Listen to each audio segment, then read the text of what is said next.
Sorry for the public, we only got half that. I moved a little too soon. Well, good morning. Thank you for coming. It is September 4th at 9 a.m. This is our Board of Commissioner meeting.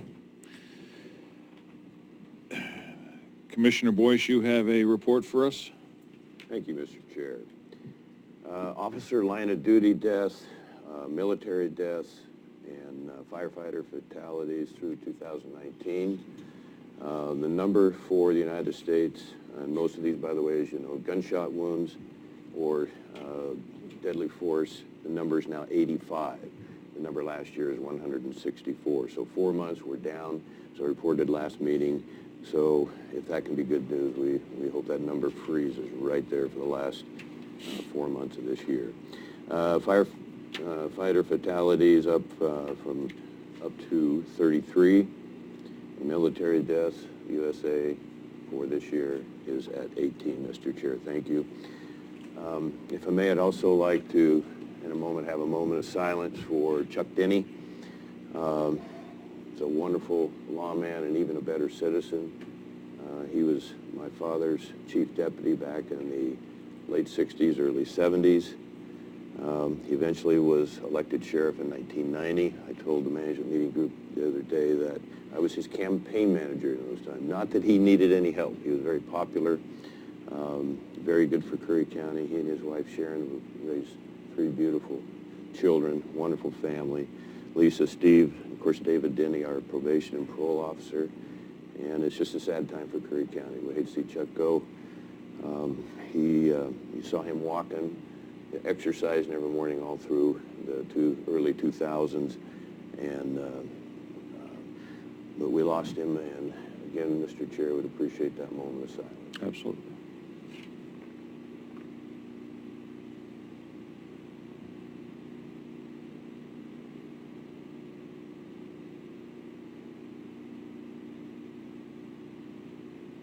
Praying for Sharon and the family. Thank you again. All right, do I have any amendments to the agenda? Hearing none, do I have a motion? Sorry, Mr. Chair, I do have one quick one here. On the consent agenda, if I may. Thanks. Yes, go ahead, Commissioner. Sheriff, I just have one quick question when the time comes on who is included in that list, ARS. A little bit of an update there. On which one, Commissioner? Last one, item Okay. 6E. 6E, okay. Please. All right. It won't take very long, I don't think. Any other amendments? I move that we approve the agenda as written. As amended. Well, not quite, but Thank you, Mr. Chair. with a I've amended wrinkle, it. how's that? Second? I'll Yes. second. Roll, please. Commissioner Gold, Aye. Vice Chair Boyce. Yes. Chair Pash. Aye. Motion carried unanimously.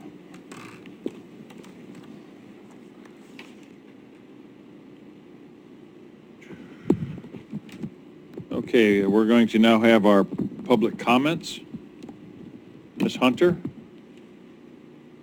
I wanted to speak about number 5 and then go down.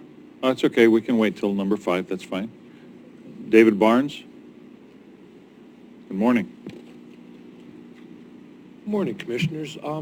David Barnes. I've watching the news, reading the news. I'm reading a lot and hearing a lot about small communities and towns getting hit by ransomware. And I saw in the news last night that Jackson or Josephine had taken steps through their IT department to prevent this from happening to them, to be prepared if it does happen to them. And I was just wondering, I know we don't have an IT department anymore. I was just wondering if we've done anything or taken any steps to protect ourselves. At this time, we have not, but we are currently working with Coos Curry Electric's people and their IT department to upgrade our department, and we'll be bringing some stuff to the board in the next month or so. Okay. To upgrade that, yes. Thank you. Mr. Clausen? Good morning. Morning. Chair, point of order, I'm afraid he's going to throw horseshoes at us. Good morning. If I'm in front of the board, it has to have something to do with the fair. As you know, I'm involved with gardening and agriculture in the county quite extensively. In doing that, I did some research and found in the library 2 history books, one for the Coos County agricultural history and one for Curry County. Curry County was done by our own Walt Schroeder. He did a heck of a job. Okay? However, I was looking at the Coos County one to find out some things about the agriculture. I stumbled onto the chapter regarding the fair, which used to be the Coos Curry County Fair, when we only had one fair, and that was held up in Coos County. Well, what I noticed was that there were so many things that adults could participate in at the fair. Now, as an exhibitor, as a contestant in the truck driving, in the bull riding, that's things that as a fair goer you can do. But as, you know, other than that, you can go look at exhibits. You can take a ride on a carnival ride, or you can sit in the stands and watch something. But what is there to actually do? Okay? Well, it turns out, back in the day, that there was quite a bit of participation. We used to have, in the combined county fair, boxing matches, wrestling matches, baseball games, and one I'm sure Commissioner Posh will appreciate, we used to have horse racing. But the other one is horseshoes. And so last month when I spoke to you, I used a quote showing you a picture of the ribbon cutting ceremony and saying a picture's worth 1,000 words. Today, I think I should use something from William Shakespeare, beware of Greeks bearing gifts. This is a complete horseshoe and ring for adults and ring toss for the children. It was donated by Linez and Stephen Zentz, and we are trying to encourage the commissioners to really give us some backing to get this into the fair next year as a competition that anyone can sign up for. We're thinking of doing it in teams of 2, but that's up to fair management and you guys. Anyway, that's that.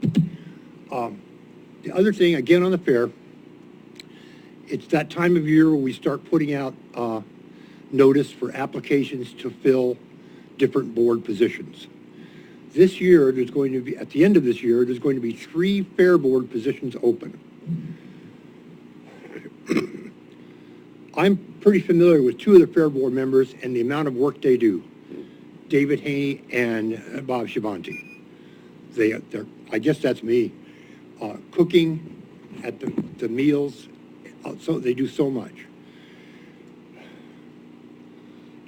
I'm wondering if we really need to take a good look this year and see if we can get some new blood in. We're all getting older, but it would sure be nice if we at least have some back and forth about what we expect of our fair board members. What you see in the memorandum of understanding between the fair board and the Board of Commissioners doesn't seem to be the same as what's actually happening. Everybody says, all the fair board members say, take it to Nikki. Go talk to Nikki. My question is, how much more can we ask one person to do? Nikki needs some help, okay? She has to tell us what kind of help she needs, but we've got to be ready to deliver. And if we can start with suggesting items like horseshoe competition, let it be. Thank you. Thank you.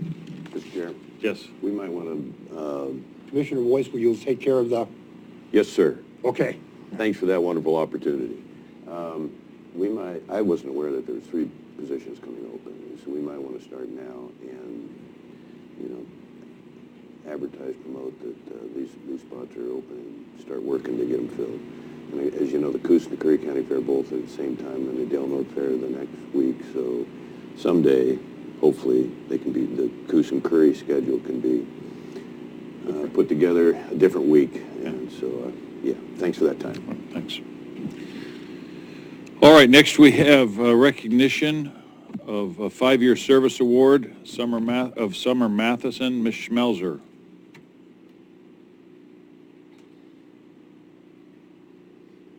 Come on up, Summer. It's only been 5 years? Seems like so much longer. So Summer started out in the Board of Commissioners office 5 years ago as an economic development assistant. She then took some time in the juvenile department, and she came back to the Board of Commissioners as the economic development coordinator. She's a real example of how if you continue to work and improve yourself, you can have advancement here. She's done an excellent job. I'm really proud of her, not for just the work that she has done with the county, but the time she spends after hours just helping the community. She's always volunteering and arranging things for the schools, for the fires, etc. She's really a great example of a Curry County employee, and we're very proud of her. So thank you, Summer. Thanks. I'm so excited. Speech! I have the most rewarding job in the greatest county for the most incredible citizens and coworkers, and so for that I'm really grateful. That's all I'll say, because I'll cry. Thanks. Thank you, Summer. Summer.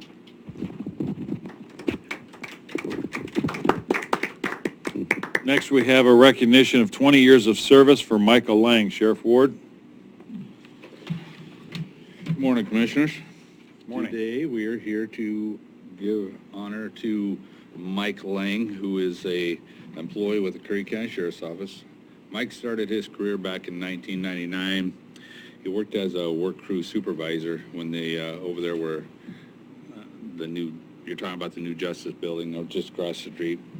And then after that, he went to work as a coordinator for their work crew, and he built the place down in the basement of the courthouse, and that's where we had our work crew. And he did that for about a year, and then in 2005 he switched and we made him a corrections deputy, and so he was a corrections deputy for about 8 years, I believe, and from there in 2013 switched over to parole and probation, where he works today, and he supervises a huge caseload, a lot of sex offenders and P&P clients. So he's been here for 20 years, and he's not only just a good employee, a great employee, but he's a good friend of mine, and we've done a lot of things together, and I'm pretty proud to be able to work beside him. So, Mike?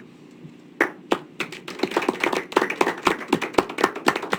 know there's a 20 years. pin here. So, there it is. And Thank you. appreciate everything you've done. Thank you very much.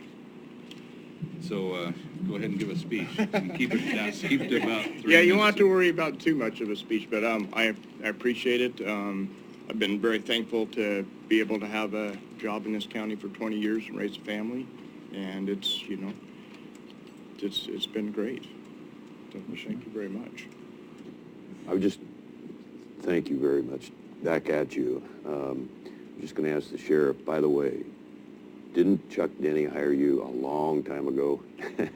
Yeah, back in 1990, November 1990, Chuck gave me my first start. He was appointed sheriff in 1989 when Bob Babb, from him. And then he ran 2 terms, and I think it was in 1998, actually, he retired. So gave me my start, did a lot of golfing with him. He's a great friend of mine, and we're going to miss him. Bob Babb was a police chief of Brookings for a long time, after Bud Cross, Right. I think, yeah. Who hired Mr. Lang, do you remember? I think Actually, Sheriff Denny was Sheriff Denny. leaving when I came on, and Sheriff Wow. Owens was just coming on board. Thank you again. Mr. Lang, thank you for your service, sir. Next, we have 5C Proclamation Suicide Prevention Month. Ms. Schmelzer? Yes, Gordon Clay, who is our suicide prevention advocate in the county, did remind us that it is Suicide Prevention Month this month, so I'm asking the board to pass a proclamation. It is before you, so if you want to read that, Commissioner. Yes, I will. This proclamation also asks that a council be formed to help address suicide prevention in the county. So if the proclamation is read and successful, and if the board agrees, we will come back at the next meeting with with an order to put together a council to start addressing suicide prevention on a grander scale in the county, involving different partnerships such as the Sheriff's Office perhaps, and CCH and some of the other organizations. So this is a proclamation, September for Suicide Prevention Month. Whereas suicides in the United States have increased 4.7% from 2016 to 2017. Oregon is the 26th largest state, yet our suicide rate is 14th highest in the nation, up 6.4%. The suicide is the second leading cause of death for our 10 to 34-year-olds, which is up 8.4%. 1/5 of those who kill themselves are veterans. And whereas Curry County has one of the highest per capita veteran suicide rates in the nation, and whereas research indicates that almost half of all suicides happen within 10 minutes of a person's first thought of taking their life. Wow, I didn't know that. And whereas public awareness of the warning signs and the networks available for at-risk individuals are essential to continue lowering the rates of suicide in Curry County, and can make a difference and help break the silence and stigma associated with asking for help or talking about suicide. And now, therefore, the Curry County Board of Commissioners hereby encourages all citizens to be aware of the warning signs of suicide and know what they can do to help. Be it further proclaimed that September is Suicide Prevention Month, and a Curry County Suicide Prevention Council shall be established. This 4th day of September 2019, the Curry Board of Commissioners. Thank you. Mr. Chair, if I may add. Commissioner Boyce. Thank you. Excellent work. In that was referenced warning signs. Gordon Clay has been trying to educate Curry County, along with other veteran supporters, for a long time. And from a friend in Brookings, I received this email today. I just want to read part of it, but it will support what what I'm hoping we will agree on the proclamation. First, I want to say back in January, the hunters reminded us, here's the crisis line. I'm going to have some extra of the proclamation and this over on the table for public awareness and connection there. But here's what I want to read. This is from Terry Haynes from Medford. And quickly, friends, family, and fellow veterans, I sent the attached document out at the end of July, which explains much about the problem of veteran suicide. There is an event coming up September 14th to bring the issue of veteran suicide to the forefront. It is a difficult subject to think about or discuss, but I can assure you it's far more difficult to deal with when and if it happens. And you find yourself asking the question after the fact, what could I have done? Between the day I first sent this out until September 14th, almost 1,100 veterans will have taken their lives. We need your help. I pray that you can do at least one of the following. Come to the Veterans Park next to Medford National Guard Armory at 1 o'clock on the 14th of September to hear from a mental health professional what are many of the signs. You just referenced again warning signs in our proclamations. I'm certainly not well educated in that, but need to be. If someone is contemplating suicide, that is something you can do ahead of time that may prevent a suicide. Number two, if you do not live near Medford or are already engaged in something else on that date and time, please contribute at least $22 to help us support charities that are doing something about this matter. You can mail a check, and I'll have that reference, give that to Staff Jesuit. Number three, if you are unavailable on the 14th to come, and whether you donate or not, but feel that this subject is too important to just ignore, perhaps forward this message. Thank you, Mr. Chair.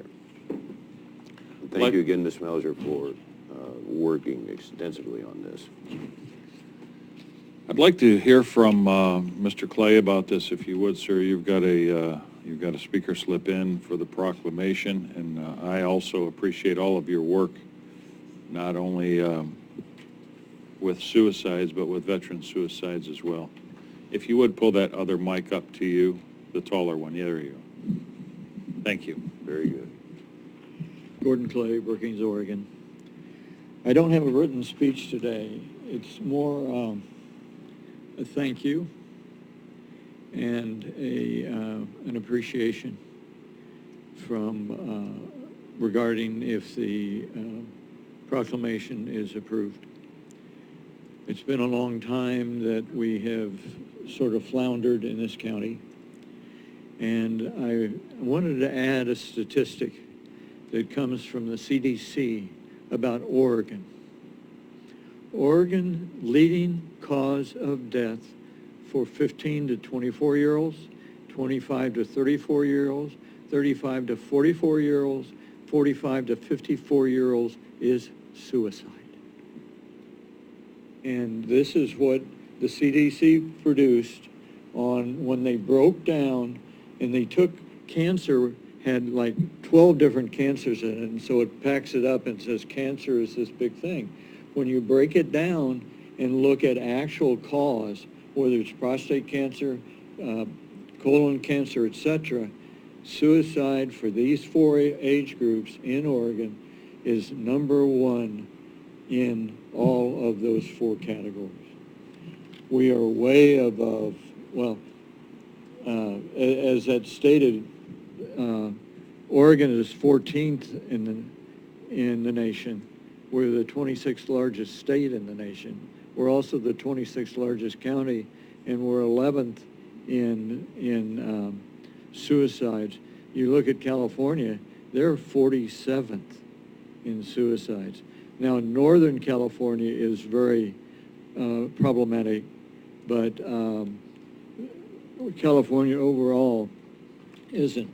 And what broke in the press today, and Matt has some papers up here, it broke in 5 papers in Coos, Curry, and Del County, and will break in 1 tomorrow and 3 on Saturday. Is this incredible 16-page document, and I invite you all to find the suicide warning signs in here, learn them. We've got a lot of information on here, how to take a simple 1-hour course called QPR online. Costs $30. We're not selling it. It's just available, simply available to people, that they can really get skilled in this, because we're floundering on getting good behavioral health people here, and enough of them. And while that's going on, we need to step up as individual citizens and learn these things, because 80% of kids who die by suicide, their parents had no clue until they looked on their cell phones and saw how distressed they were. So it's something that I think we as individuals in this county and Coos and Del Norte County need to take the bull by the horns, and let's say we can stop this, but we got to do it. We can't wait around for everybody else to do it. So I want to thank you in advance, hoping that you pass the proclamation. Thank you, sir. And I like your shirt. It says, "Are you okay?" And that's basically opens a conversation to someone that you think might have suicide tendencies, to ask them, "Are you okay?" And it just opens that conversation. So I appreciate that shirt. Actually, if I might add one thing, I originally started this on the wallet cards, and a month after I started it, I saw the semicolon campaign. I've shifted to that. As of today, 147 locations in Curry and Del Norte County have these as the handout cards. And I'll get the rest of them today and Port Orford early next week. Great. So it really is different.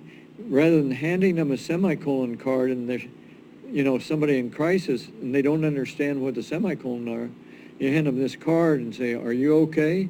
And it's okay to say you're not okay. Thank you, Thanks. sir.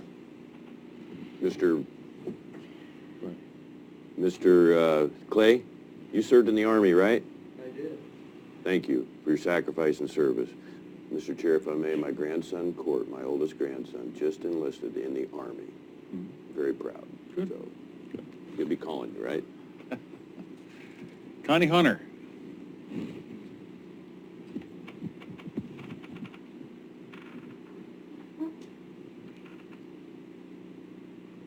I'm Connie Hunter, and I am a proud citizen of South Curry County. Thank you for addressing this topic today and the consideration of a proclamation and a suicide council is, we've come a long way, let's just put it that way. The document that I'm going to share with you, this document represents the verbal opinion that I want to share at the Board of Commissioners, and I shared this with Gordon in advance. Although I understand that Curry County Suicide Prevention Council will focus on the community at large, I will advocate in the short term for more support for veterans and their families. And we lost a veteran to suicide over the weekend, I am sorry to say. And I was visiting my nephew in Sweet Home because he had just lost, he served in 2 branches of the military, and 3 service members have committed suicide that he has served with. So I went to spend time with him in Sweet Home. And when I got home, I found out about the suicide of a veteran locally. There are holes in the safety net that exist. The VA continuum of care is more of a patchwork, leaving holes in the safety net that local providers have not been able to connect with, not for lack of trying. We lost a veteran to suicide in the last week. I request this board that there be a request of the VA Roseburg Director Keith Allen to have a thorough inquiry regarding identifying the holes in the VA safety net in the rural clinic on Railroad Street. There is a story that needs to be told and system analysis needs to be made. People talk to me. People tell me things I don't want to hear and know, because sometimes it's not only hard, but it's also sometimes confidential. So I can't speak to all the issues that I wish that I could. But we need to take a good hard look at where the holes are in the VA continuum of care, because I promise you, our complex issues for our older veterans are much more time-consuming per individual than the VA allows of their staff member. In other words, there's only so much time that can be dedicated to a particular veteran and their problems. And there are big issues in the area of not having case management. Now, I know Curry Community Health has just worked to have 11 community health workers, and that might be part of the solution. But if we don't sit down and call the VA to task to say we need more staffing, or if you're not going to provide it, please let us know so we can fill those gaps in care. Thank you for your time. I appreciate all the work that Gordon has done. We've been working together a long time, and I'm very, very proud of his ability to stay with it. Thank you, Ms. So do I have a motion? I move that we approve the proclamation for Suicide Prevention Month. Bradley, second, Mr. Chair. Is there any further discussion? Roll, please. Commissioner Gold, Aye. Vice Chair Boyce, Aye. Chair Pash, Aye. motion carried unanimously. All right, next we have 6, the consent agenda. Before I read them, Mr. Boyce, Commissioner Boyce, you had a question on E, intergovernmental agreement for Curry County Dispatch Services, fiscal year 1920 with the Sheriff's Office. Thank you, Chair Pash. Sheriff, while you're here, just quick question. Our information here says IGAs on current ARS. So this is what we're supporting today, right? Which is City of Port Orford, City of Gold Beach, Calor Ambulance, Cedar Valley North Bank Fire Department, Overfire, Pistol River Fire, and Sixes Fire. So we're collectively approving this today, right? Yes, and it's also Pisswar Fire, Agnes Fire, I don't know if she said those, and then the dispatch for Gold Beach Police Department, Port Orford Police Department, CalOrs, and U.S. Forest Service. I don't know if you have one for the U.S. Forest Service there, but they're on a fiscal, or calendar year, not a fiscal year. So, yeah, this is for our annual dispatch services. We have a contract that we sent out, and we sent it out probably a month and a half ago, hoping that we'd get all of them back, and I think we got all of them back, except for maybe one or two from the fire departments, but they all have paid, so. And just want to reiterate a little bit, when I say the fire departments, the rural fire departments, it's only $100 for the entire year for having our full dispatch services. We don't charge the fire departments other than just a basic rate, flat rate. So we're basically approving all 11 today. Yes. Great. And no controversy, no delays. It No looks like everything's been controversies. pretty smooth. There's no Compared to last controversies. year. In fact, you know, we've worked so well with Gold Beach in the last couple of years. Things have changed, the relationships have changed, and we have a great working relationship with their city administrator as well. We did increase our rates a little bit this year because it's never been increased from the call rate of $7.50 per call. We never have added in the extra costs that come along with dispatch services as far as the raises, union raises and things like that.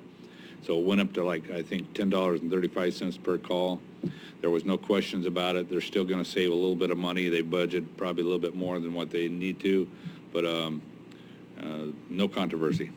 Well, congratulations on all of that, the effectiveness of it, and I'm gonna add leadership. This is really good news. So is there anything else we can do? I guess, too, I had a question. At some point, I wonder if you might want to consider a 2-year. Have you've probably been there Well, just to save you time and money. well, the thing about the 2 years, we'd have to add in the cost of doing business. It's usually about a 3% increase, and we've never done that until this year. So we kind of had to do a little bit of a catch-up, and that's why the increase in the price of the dispatch services. That's all I have, Mr. Chair. Thank you. I wanted to also mention last night, when we're talking about these fire departments, we had a call out of a young man that called in with a little bit of service on his phone, lost service, but he called 911, said he was up Abe's Creek. He fell off a bluff, and he had broken his leg, and it was after dark. So search and rescue was called out. I went out as well, and it took us to about 1 o'clock in the morning to get him out. But the North Bank Cedar Valley Fire Department came out and assisted us with that. If you understand, if you know where Abe's Creek is, it's just up before you get to Miller Ranch up on the North Bank of Rogue River. Anyway, it was about a mile in past the lock gates, and he's apparently looking for mushrooms or something, but he was able to make a phone call, and then his phone died, but we kind of had an area, so we went up, heard the, within probably about half hour after we got there, and making voice calls, and finally heard him, and then search and rescue made their way into him, down into a creek bed, put an air splint on his leg, and packed him out. So it took us about 1 o'clock this morning to get him out. Wow. It's a miracle he That's got out on the south. cooperation with the relationships that we've built with the local agencies, that they come out and help it. You just have to ask. Thanks, Sheriff. Appreciate it.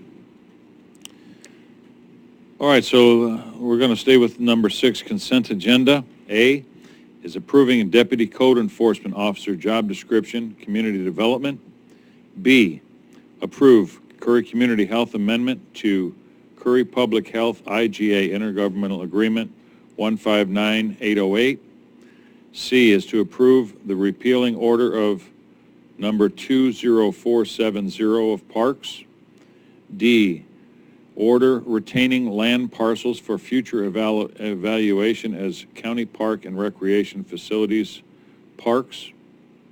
And E, the IGA Intergovernmental Agency for Curry County Dispatch Services for fiscal year 1920 in the Sheriff's Office. Do I have a motion? So So move, Mr. Chair, improve the consent agenda as you just outlined there. I'll second that. Further discussion? Roll, please. Commissioner Gold, Aye. Vice Chair Boyce. Yes? Chair Pash. Aye. Motion carried unanimously. All right, moving on to 7, which is discussion and action items. I just wanted to touch again, because last week at the Brookings meeting, we had such a day that I never got back to the offices to get my information, and there were some additional things that I wanted to make sure were delivered to the public, and that is the loan forgiveness for disabled vets that President Trump has wiped out. This is an article from August 22nd. President Trump said in Louisville, Kentucky on Wednesday that he would wipe out every penny of student loan debt held by disabled veterans. An event organized by a veterans group, AM Vets, Trump signed the memo directing the Education Department to automatically discharge federal student loans held by veterans who qualify as permanently disabled. Democratic lawmakers and state lawmakers had all urged him and the Secretary of Education, Betsy DeVos, for months to take that step. DeVos and Acting Veterans Secretary Robert Wilkie announced that the agencies would begin identifying and reaching out to those veterans who may qualify. And since that time, more than 22,000 borrowers have received a total of $650 million in loan forgiveness. The article goes on, but basically what I wanted to make sure everyone understood is if you are a disabled veteran in Curry County, you can apply if they have not already reached out to you, because they say they are reaching out, but as we know, our government sometimes doesn't get to everyone. So if you feel you are a disabled veteran in Curry County, this is a document that the President has already signed relieving your school debt, and it will be, from what I understand, through this article, completely forgiven. And if anyone would like to look this up, it was dated August 22nd, 2019. The name of it was Faster Loan Forgiveness for Disabled Vets by Andrew Craigbaum. And I don't have a hyperlink on here, but you can probably Google that. And that's basically the information that I wanted to give on that. Commissioner Gold. I just want to say that by relieving this huge amount of debt, and it is a huge amount in most cases, this will relieve the stress level of a lot of those vets and hopefully help with the suicide rate. Yes. Thank you, Mr. Chair, for recognizing that and putting out that effort. Next, we're going to have 7B is a discussion and action item on the road fund and funding community projects.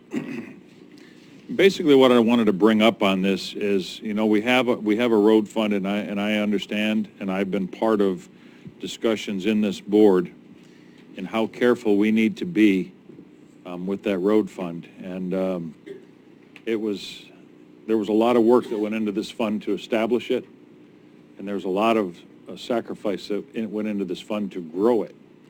So I think it is in our best interest to make sure what we do with it is well investigated and that money is well spent. One of the things that we've done this year, I think, and Mr. Christensen, our roadmaster, and I have worked to replace some of the equipment. And if you would like at this time, since we're going to talk about this, step up and talk about the equipment sale we just had a little bit, and then I'll expound a little further, and you can stay at the podium if you'd like to as we talk about the road fund.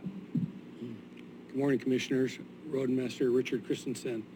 Yes, we just sold 20 pieces of equipment and vehicles, from little generators to big excavators, pickup trucks, and cars.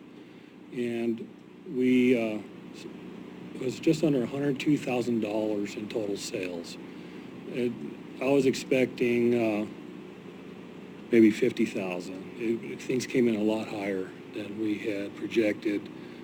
The trade-in value on 2 of the pieces of equipment we sold, a backhoe and a excavator, was about $30,000. We received about $65,000 for those 2 pieces of equipment. So that was pretty exciting news.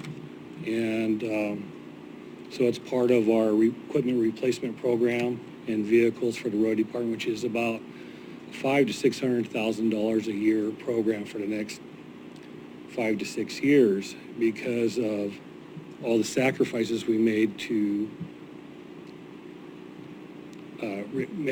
save $35 million for the road fund.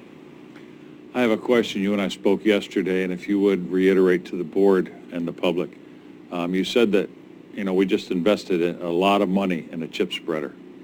And you sold our old chip spreader, which was 40 years old, as I recall. 40 years old. And tell us what that sold for, that wonderful piece of nostalgic equipment that we had.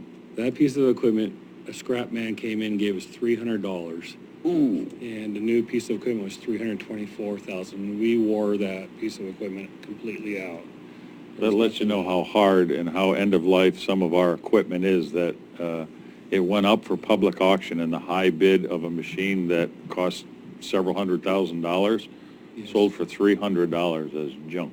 So, Painful. So, yeah, I'll just talk about the road fund a little bit. 30 years ago, 1988, the road department started this fund because we were all told that forest funds were going to end, and we used to receive about $3.5 million a year in forest funds. This last year, we received $100,000. And and this money was saved for road use only, but then state law changed where it could be used for sheriff use as well. But it had to be paid back. But then that changed where it didn't have to be paid back. And when I first started here, we had loaned out $4.25 million. Since I've been here a year and a half, we loaned out, or we gave another about $1.7 million to the sheriff's department. So about $6 million has gone to the sheriff's department out of the road fund to date. That never going to be replaced, and we never going to have the money to replace these monies either, because unless forest funds return, which doesn't seem like it's ever going to happen, or another additional funding source is ever found, these monies will never come back. So once they're spent, they're gone. And I just like to talk little bit about the last year, what the road department did with these funds. And our team went out and secured a $3 million grant to pave 7 miles of Jerry's Flat Road. That grant is going to cost us $325,000. So we're getting like 100% return on our money, and that's the power of the road fund. Even though the road department, the sheriff's department, and also admin departments, we've given out millions of dollars for these departments. We still have $31 million in that fund. That's because of the revenue generating power of that fund. And it's in a very secure place where if we were ever to have an emergency or Huskanagin slide or something to that effect, that money could be reached out and obtained right away, so we can move forward with these repairs in a timely manner, because it's going to take a long time for FEMA to come in and possibly reimburse it if it is a FEMA event. And they're only going to reimburse it at 75%. So if it's a $10 million project, we're going to be out $2.5 million. So the thing is the road fund, its intended purpose was to maintain 230 miles of roads with all our bridges, all our rails, guardrails, all our stop signs, traffic control, and all that stuff is a $500 million asset. And that $500 million asset takes at minimum $6 million a year for us to maintain, with paving and chip seals and maintaining ditches, cleaning storm drains. And without the road fund, we only obtain currently from gas tax, the federal government, and forest funds about $2.3 million a year. We need to take $4 million a year out of the road fund from here on out, unless other funds are obtained or found. And so if we're looking at loaning out the road fund, we have to make it very restrictive and where we can recoup our money as we need it, because at the current pace we're taking these funds, we're going to be out of money in 7 years. So that's all I wanted to say. Just give you like a real quick picture. I didn't have much time to work on this presentation, but I just wanted you to think about that. Commissioner Boyce? Well, very good, and I think you're being an exceptional steward. I appreciate that. You mentioned FEMA. That really interests me because something that's happening on the East Coast right now with the hurricane season is that through the state emergency declaration process system, the money's going to the states and then it's not coming back to the counties nearly as fast as it should. So there's some real complaints there. The federal government basically is doing their job, but the holdup is with the state. I'm not saying that that's happening in the state of Oregon, but it is a good issue that you raise, that sometimes that money doesn't come for a long time, and then 75% of it. So it does become can become somewhat of a bottleneck. And so you may see down the road where FEMA does deal directly with the counties, at least on a partial basis. And we are working directly with FEMA right now on the February storm event and the April storm event, and things are coming together. But it is, those funds are highly restrictive and they come with a lot of red tape, so, which causes problems because environmental, it doubles down on environmental and everything that you have to be in compliance with in permitting. So to get all that permitting done and to get your repair done, it's not a timely matter. And I'm running into that right now with some of our projects that are in the rivers. And there's an in-water work period where that work needs to be done in the next month or two. Or we have to wait till next year, September, October. And these repairs need to be made now before, in case we have high water again this year and heavy rains, these erosions could take out our roads and our bridges. And so, but, you know, we have a $500,000 up on $500,000 project we project up on Gardner Ridge, and that's going to take time for the funding, the engineering. And of that, if it is $500,000 it ends up being after it's contracted out, FEMA's only going to give us 75%. It's going to cost us $125,000 for that project. So the road fund, without our roads, maintaining our roads are going to fall apart. We're not going to be able to repair them. They're going to fall into disrepair. And to replace them, it's going to cost us $500 million if we don't keep putting that $6 million a year in. And so, so I just want to really let you know what the road department feels. Commissioner Gold? When I saw this emergency item on the agenda about road fund loans, I took it upon myself to go back and read the ordinance that we put in place after HB 3435. And there were some pretty good guidelines in that ordinance. We were supposed to, they have to put in an application giving their financial information and so forth, and then it's reviewed by a team of 3 people, our council, treasurer, and county accountant, and manager. I guess that's 4. There has to be a public hearing, and then a decision made by BOC in order to loan those funds. So it's not like we should be a candy store just giving candy out to kids or whatever just because they're crying. So I understand that, and I also understand that's how it started with the sheriff's department. It was a loan, then it was forgiven, and that's how things start.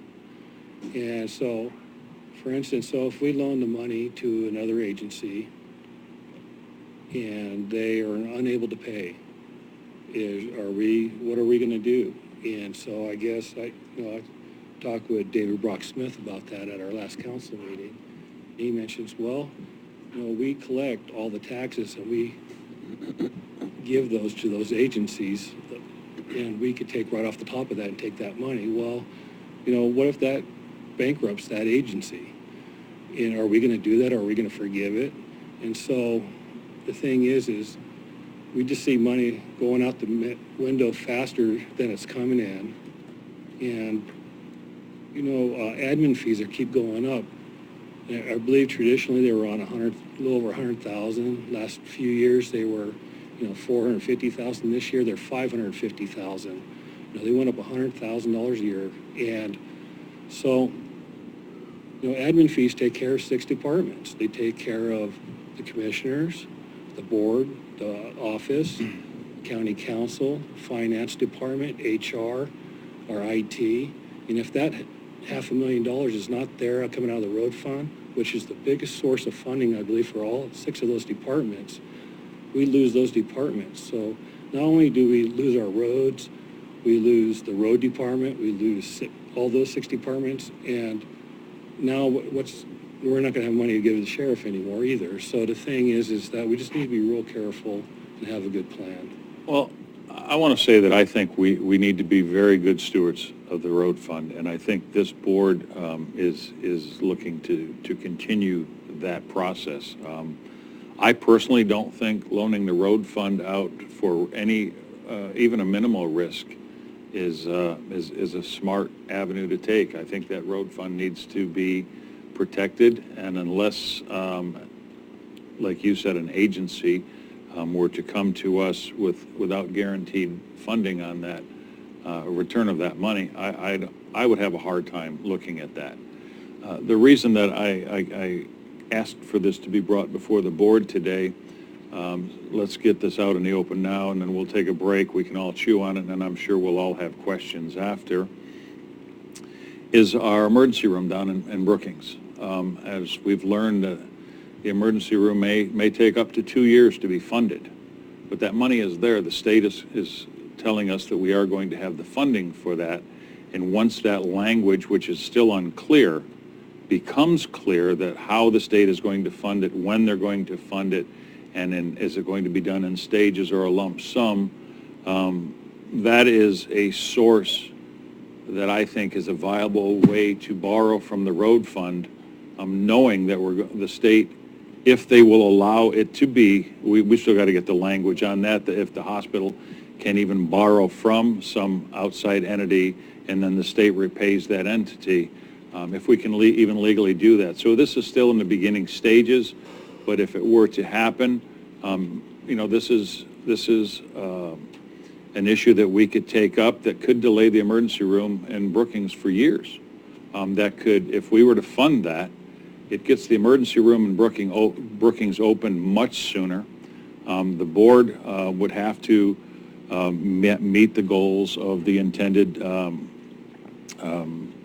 thing here that the commissioners did, and we would also gain money from that, which is part of our job as well, by charging an interest rate far above what we're currently getting through the treasurer's office of that money.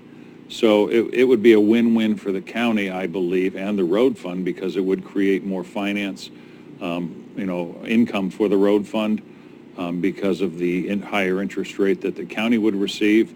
It would be guaranteed money because the state would, if it is legal, replace that money back into the road fund through the state, and it would benefit the citizens of the county by getting the emergency room open at a much quicker rate than possibly up to 2 years. I'm not saying that in conversations with the hospital that their board would require the entire amount. They may want to do a floating loan where, they only need $750,000 to get the emergency room actually open, but they need the guarantee of the other $1.25 million for payroll and whatever else they need. So they would only need to borrow what they need at certain points, and then if they need additional money down the road up to $2 million, that's what they would be looking to do. And I think the benefit for this county to get that emergency room open down there it far outweighs the 0.1%, in my opinion, risk that that this county would take of losing that money from the road fund. I totally respect that, and I respect any decision that the Board of Commissioners make, and I'm just trying to let you know what the road department thinks and where we're at.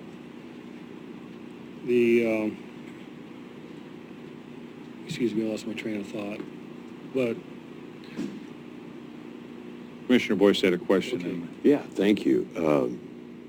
I want to listen to what you had to say again. I think that is so important to this county, and I could be wrong on this, but I think a close second is the Port of Brookings that's trying to make a comeback for some real issues over time.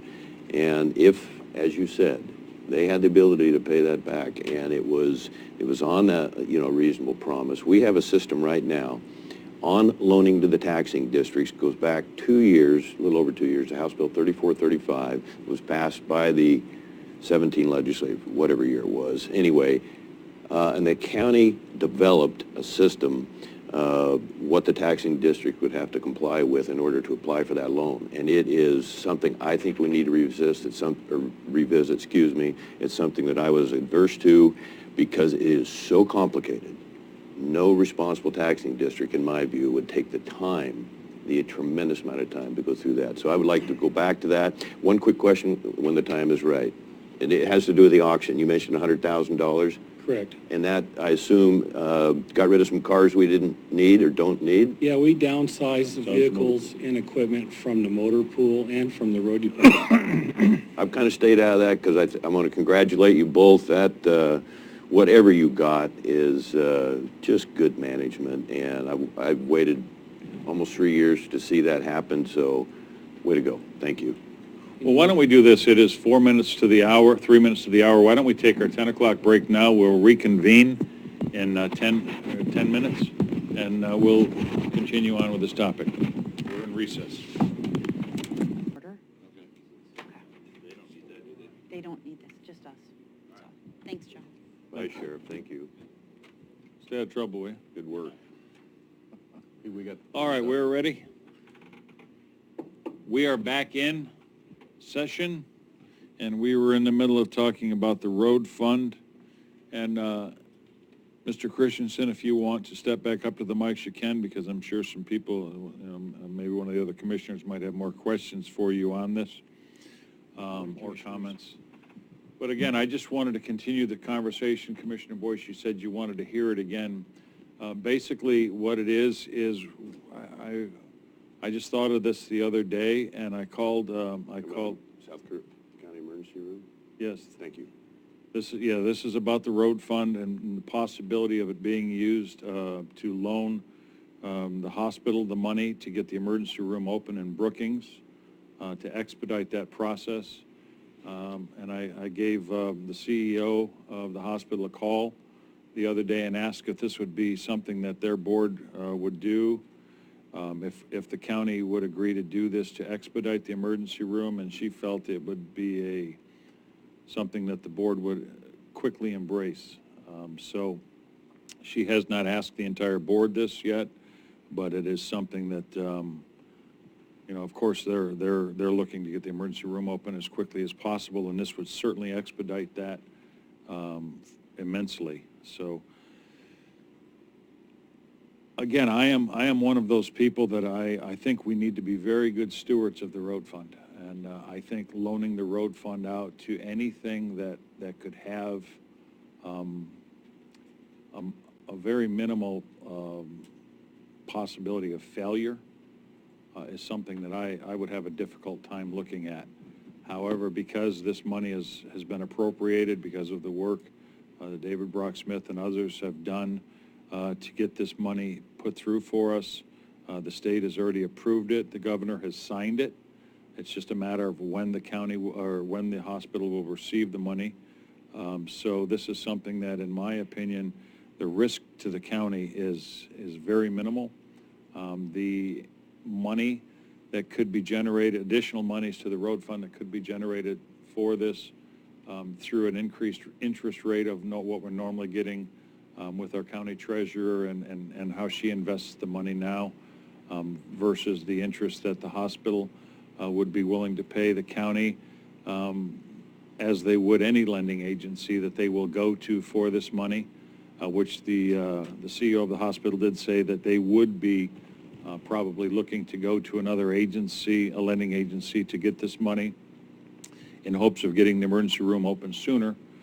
So if we could expedite that for them and get a little bit higher interest rate, and get that emergency room open, I just think that's a win-win. Commissioner Gold? I think it's important that we follow the process that we set out as far as the ordinance. Otherwise, if we fast-track something and just say, hey, we're shoving this through, that's going to set a precedent.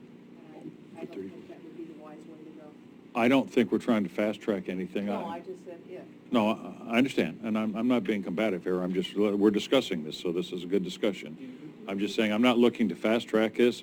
What's been written, I'm certain that the hospital would be certainly willing to come here and get this done, whatever we need them to do. So, Commissioner Boyce? You've done a lot of financing, and you've been in business a long time. If you haven't already read it, I know we get overloaded on reading requirements and material. Try and make the time to read that ordinance and see if you think it's too restrictive. Maybe it's not restrictive enough. You know my opinion. I would just encourage you, if you have the time. I put up a lot of resistance on that because it's not an incentive to really take a serious, low-risk loan for any of our taxing districts. Thank you, Mr. Chair. Well, I just briefed it this morning for a You couple did? of minutes, Good. but I did not read it and study it. Understand. And I'm one of those people that, some people can book learn really quickly. If you tell me something, I commit it to memory. If I have to read it, I have to read it 3 times to get the same amount of commitment. So I would like to look at it further. But, in business, I think banking and investment companies always look for what's called the highest rated paper that you can find.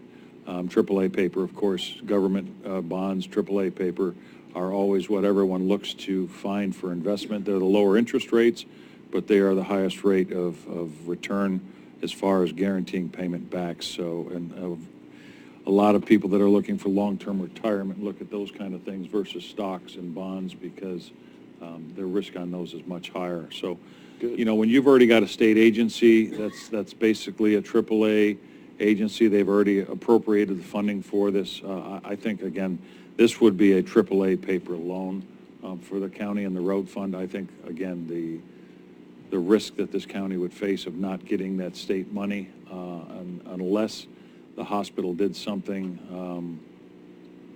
and I don't even know if that's in the language of that. I don't understand the language of that, so I don't even want to go there. Good. But, the only thing I think the hospital needs to make sure of is that their board is on board with this, that they would be willing to come over and address this board and do what we need them to do, and to make sure that the state, there are no wrinkles in the transfer of the money if they borrow it from another agency first, that the state would still give that money to repay that loan. And I think those are all things that we would need to make sure of in writing before we can move forward. Commissioner Gold. And I think it's going to be important, if they were to apply at a bank or some other financial institute for a loan, they would have to go through the application process, just as we should require that they go through the application process. I think it's important that everything, all the i's are dotted and the t's are crossed, because we have a fiduciary responsibility to this county. And I agree with you on that, but I will say that the state has already put the hospital through that requirement by looking at this and getting that funded. I'm pretty certain the government or the legislative, the Senate, and our governor would not have signed that bill if they felt that the hospital was at risk of not doing as they've promised. So I do agree that they do need to come here and answer questions and provide a comfort for the county, but I would say that the state has probably already met their requirements. Commissioner Gold? It was my understanding that this was not a loan to the hospital. This was like a gift, so to speak. And so I don't think they had to go through the application process that they would have to go through to go to a bank to get a loan. Okay. So that's my point. Commissioner Boyce? I just don't want the county to become the biggest bureaucracy. The focus is what? 14,000 people don't have an emergency room. The state has recognized that this is low risk and is, for goodness sakes, has stepped up to the plate in a big way thanks to the legislators that we've had working on this. Your presentation there, before we took a break, nothing else needs to be said. Thank you.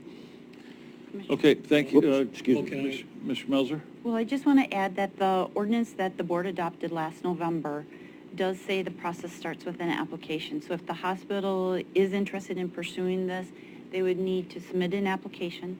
There is a $1,000 application fee with that, and then we'll start the public notice process and scheduling a public hearing, and that's how everything gets started. So we'll And- need the application. And the CEO, I spoke with her about this, and she does understand the process, and she is willing to do that process. So I don't see any issues with that. I Commissioner didn't mean to Boyce? interrupt you, I'm sorry there. We used to be on a loan that you communicated there early on in your presentation. It was a loan basis, and then we gradually went away from that. The whole concept and objective behind the House Bill 3435 was to bring the county, there's 5 counties that can do this, as you know, to bring that back under the loan guidelines. I'm all for that. All I'm offering is the guidelines are so restrict, it's not a realistic approach to trying to help taxing districts within our community and our county. So a chance to bring everybody together, and so I think that would probably relieve some of your anxiety that, is this just going to be something we give and we don't really have a repayment plan in the long-term idea. Thank So, you. thank you again. My thing today, I didn't know about $2 million. I didn't know about the hospital. I just knew it came on agenda yesterday for a general discussion. So I'm good with, whatever the you commissioners decide with a short-term loan to the hospital. But, I just wanted to let you know that at the beginning of this fiscal year, we're at $31 million, and that's before the road department's taken $3.5 million because those SRS funds are not coming in. Those rollover funds that we used to come in every year, that we used to keep $4 million of rollover funds, those no longer exist. And we also are putting $820,000 in our towers this year. We're putting $1.2 million into our sheriff's department. So after these projects are done this fiscal year, we're only going to have $25.5 million in there, is what the list projection is. And so, if the road department's taking $4 million a year, we don't change business, and we keep taking $4 million and nobody else takes any money, $25 million doesn't go very far. I know there's interest coming in on that, and that, extra interest from the hospital would help with that. So I understand the big picture, and I support whatever you decide. I just want to let you have the information that we have. Okay, thank you. Commissioner Gold? Have you had a chance to read the ordinance, Rich?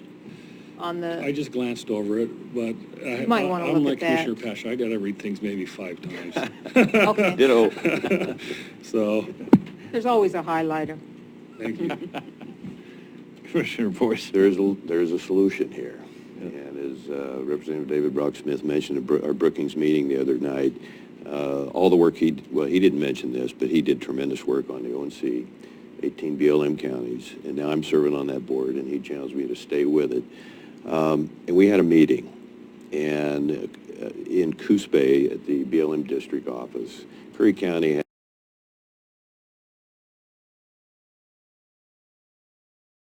has the distinction of being partially under the Medford BLM district, but mostly under the Coos Bay district. The Coos Bay district has a very good reputation, and this meeting highlighted that. It was myself from Curry County, Tim Freeman from Douglas County, and Bob Main from Coos County.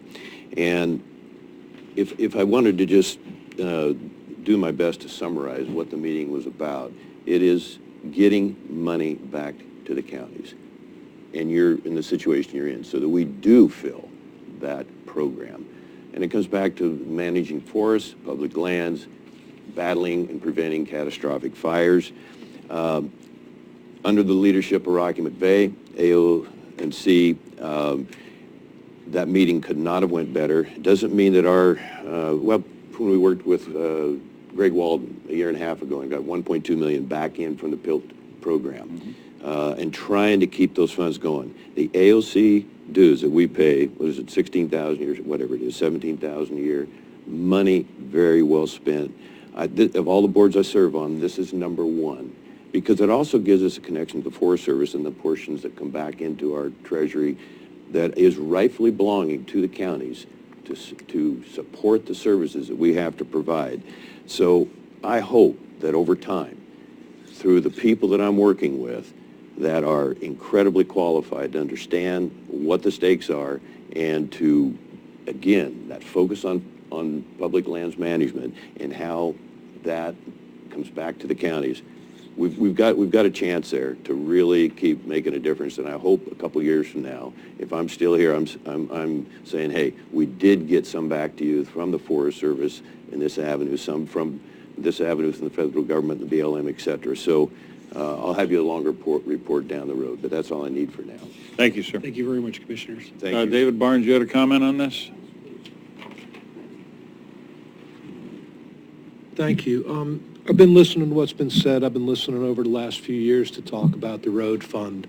Commissioner Pash, I disagree with you. I believe that there's a lot more risk to this than what you assume to it. It'd be one thing if a bank went out and loaned the hospital money to do this.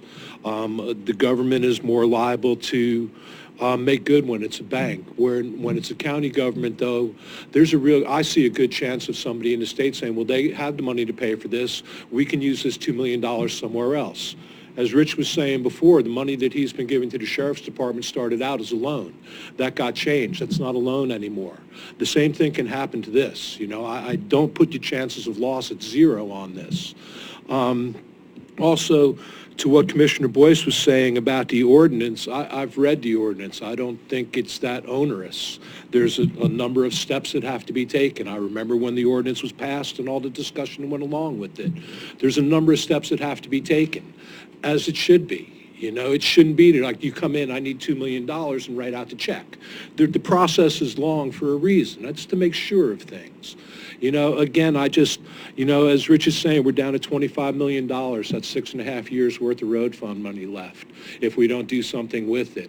I don't see this as being as risk averse as you do, I guess. And I would advise serious caution before you do this. But if you're going to, there is at least a process in place to get it started, and all those risks and concerns can come up during the public hearings on that. I just wanted to speak today on it, though. Thank you. Thank you. Again, and I will let the public know that I'm not looking to cut any corners on this, and we're not certainly here to do favors for anyone. The CEO of the hospital has made it very clear that she would ask her board to go through this process, and I would expect nothing less to go through the process. I didn't say that there was zero chances of this failing. I just said I think it is minimal. Once the state appropriates money and the governor signs that bill, I think the legal issues would be pretty catastrophic for the state if once they appropriate money and people begin to spend in hopes of, and they don't fulfill those appropriations, that they could face some serious consequences to that. And again, I would make sure before I would ask this board to distribute any money from the road fund, that everything is, all the T's are crossed and the I's are dotted with the state to make sure that that money could be used as a reimbursement to the county, and that they could not renege, for lack of a better word, on that. The other thing is it would never be a $2 million loan, I don't believe. Like she said, it would be more of a floating loan that would be a $750 in the beginning, and then possibly if they needed more, that they would do that, and that's all they would be liable for the interest rate on. And that's how it would probably have to be approved. So with no further comment on that, Commissioner Boyce? Do we have board consensus that we could at least review that ordinance and get an opinion, maybe second opinions or multiple opinions on if we want to keep it, as I believe is too strict, or do we want to consider possible amendments to that? I would have to agree with Mr. Barnes. I don't think it's a cumbersome ordinance at all. It starts with an application and a public hearing process. It, like any other program like this, it lays out exactly what they have to do. I think it's manageable. I think after we have an application and we run through that process, maybe that's a better time to look at it and say, should something be tweaked in here? But for now, I think we should just go with the ordinance as written. And I'd like to, again, read it and chew on it, and then I can let you know if I think there's anything in there that I have an issue with. Commissioner Gold, do you have anything further on it? I think the process needs to be carried out, all the Ts crossed and Is dotted, and because we definitely have a fiduciary responsibility for this Absolutely. road fund. I think we all are in agreement on that, that it is our fiduciary responsibility to spend the money in this county wisely. So thank you to the board for hearing this, and then we will move forward now to director's comments. Ms. Schmelzer? So I just wanted to give you an update on the strategic plan. So I've been in contact with Moss Adams, and we're going to begin the strategic planning process as far as meeting with managers and commissioners the first week in October. So for our first meeting, that I believe it's October 3rd, for that workshop, we would actually be meeting with Moss Adams to go through and have them ask us some questions, and they can share with you what they've learned from their meetings with the managers and October what? things. I believe it's October 3rd is our workshop. Because they start, they're going to start it's that first week in October where they're going to start meeting with the managers and hopefully meet with the board that week as well. Okay. So that process is starting, so that's good. The deputy code administrator, as you just approved the job description, that's a part-time position. We'll start advertising for that right away.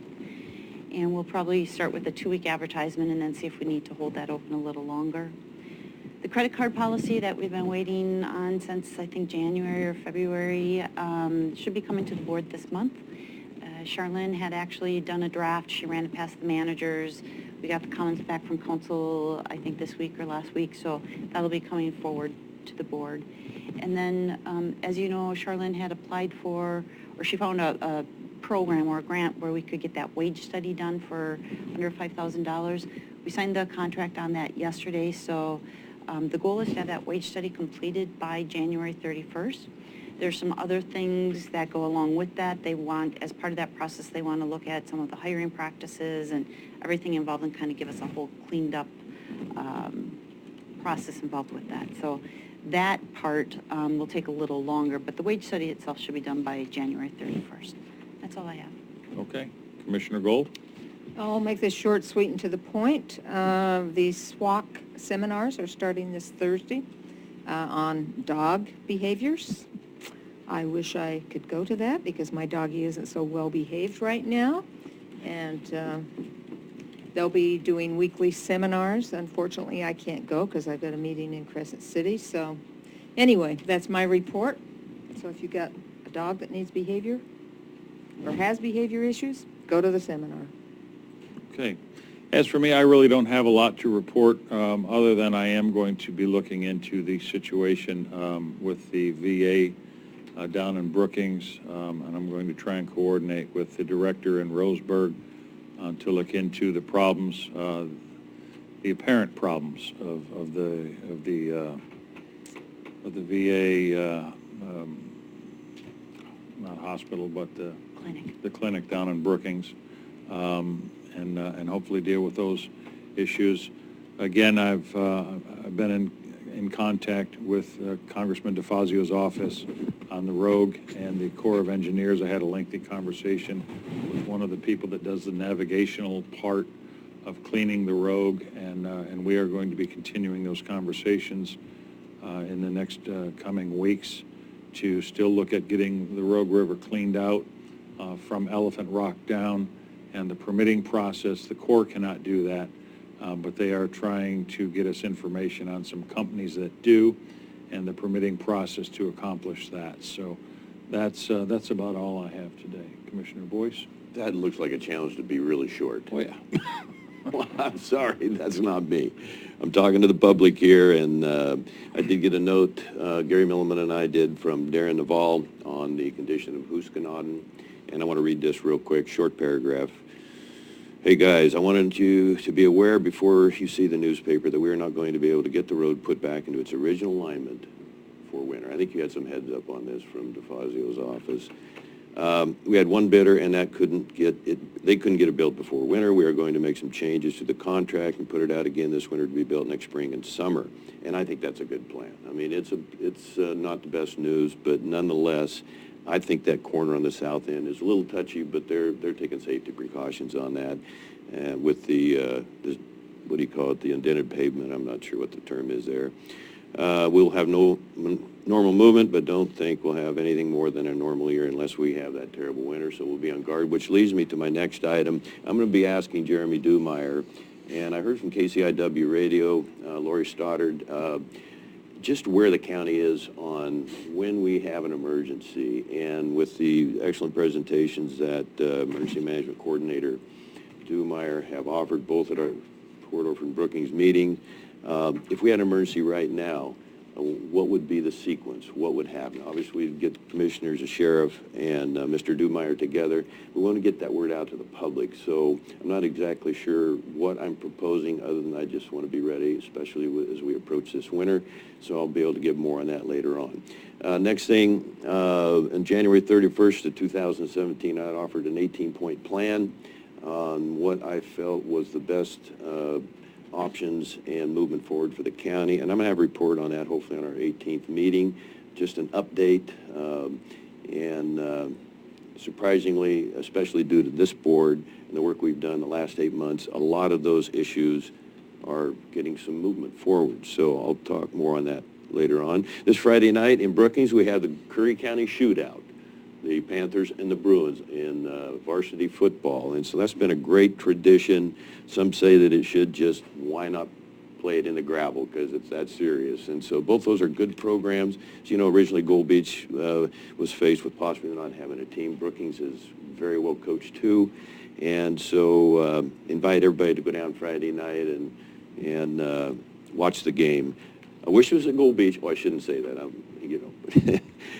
Next, what happened at our meeting for the housing summit? Whatever the technical difficulties were there, I just want to challenge the board and the staff to see if we can kind of understand and get that fixed so we don't have that situation again. I think everybody adapted very well and handled it, but having to come up here and sit at this little bench, I'm not sure what the problem was, but I'm hoping. Come on in, Sheriff. More signatures? It's a triplicate. Okay. If you don't mind, I got to hit the band. Okay. I like your hat. Yeah, Cute. makes me look taller, doesn't it? Mhm. It does.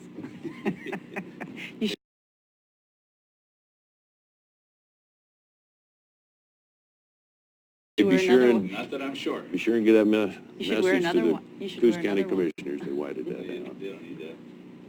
I don't need to know. Oh, it was just me? Yeah. You, Yeah, three places. I'm your problem child. Thanks, John. Next here is Verizon bills costing the county for the employees about $2,300 a month, and at the top it shows where I'm paying. I'm responsible for the use of that phone. There's about $54 a month, which is pretty high. I want the public to know I hardly ever use that phone except when I'm off campus and I need to do the Wi-Fi to the county laptop when I'm at my home, whatever. So Cena's been keeping me pretty well informed on that, but that's a big chunk of money that goes out for the entire year. You can figure it out, it's 30 or 40,000, and so I'm not saying everybody's abusing the phone, but I'm just surprised that some of the bills are that high, and it's part of the plan that's been explained to me. I'm not sure if we want to look at possibly over time developing if it could be done with a better plan. I'm not complaining against Verizon, but it just seems like an awful lot of money, and I don't know why I'm paying $54 when I basically just use the Wi-Fi on occasion for county business. On the Vets boat ride, I'm sorry, somebody said there were some people who were concerned that I use county employees to get the Vets 2 trips going, and it was a county program. Yes, I use my county email part of the time and my personal email part of the time, because that's where my veterans' addresses are to contact and make the invitations, Mr. Chair. So I just want the public to know that I've donated this on my own Sunday for both days, and I did all the organizing and planning and scheduling myself. A little help with my wife, of course, but I do want to mention, again, the Tuttle family, the Dorico family, and the Idy family, and then the Ocean Diner at Sport Haven for the second trip. They wrote the whole check for $750 so the vets could have a meal at Cougar Lane. And of course, Jerry's Mail Boats, wow, they wouldn't even let me pay for the fuel, so on either trip. So I just couldn't extend bigger gratitude there. And by the way, the vets on those 2 trips donated a total of $538 to Curry Kids.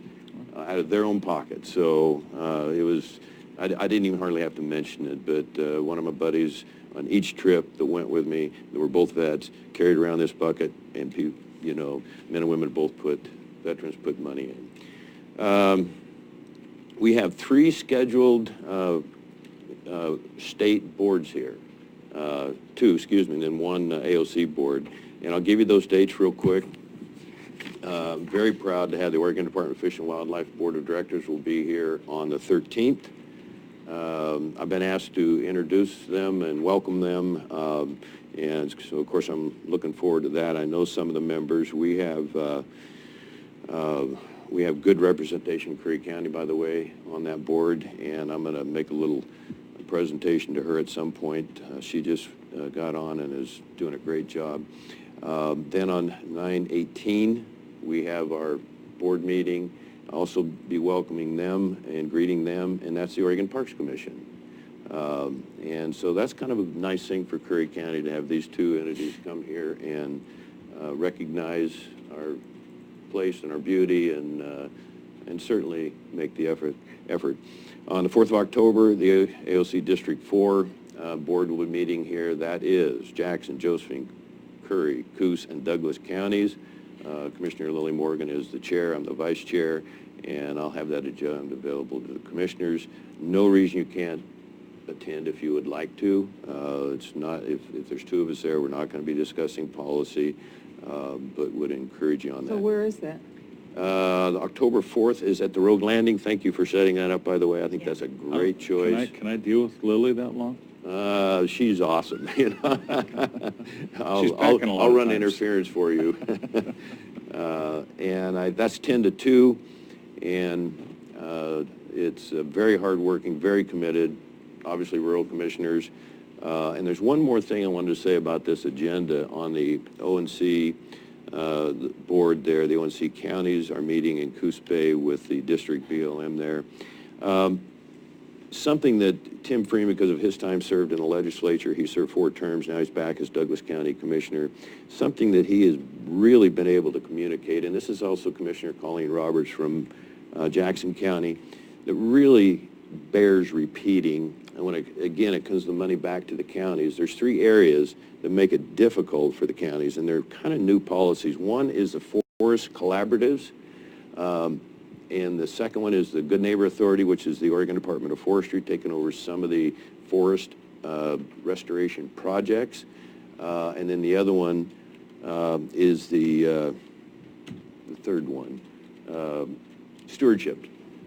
Those 3 areas of monies do not come back to the counties.